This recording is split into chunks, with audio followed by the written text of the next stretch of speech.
How many some areas where you're actually doing great? You're proud of where you are in that area of your life. The only way you improve once you know what you want and why you want it is to tell yourself the truth about why you're there. In other words, describe the gap with clarity. Where are you compared to where you want to be? And then the second part of that is you got to close the gap. In order to do that, you got to get clear what's gotten in the way in the past. And that's basically what I did with each of these people I was just talking to, if you listened. What's gotten in the way? It's a fear, it's an emotion, or it's a limiting belief, and that belief is made up of language, physiology, and focus. In case you haven't noticed, they're all made up of those three things, so we could change any of those and change the belief.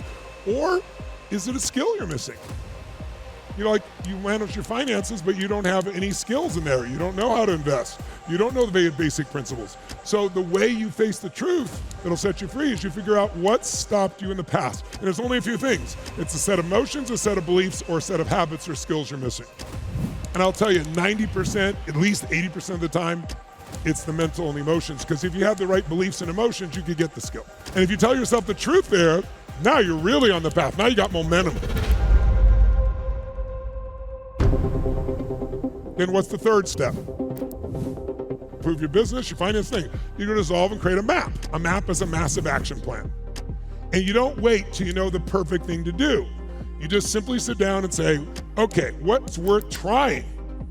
What can I do right now? Not, I'm going to wait, spend 20 days to come up with a map. No. This is a massive action plan. What am I going to do now? What are all the ways I could get to the result I want? You brainstorm them all. And you're not going to do all those things.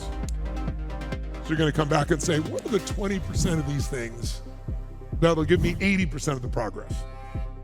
And those are the things you go do. And you do one of those immediately.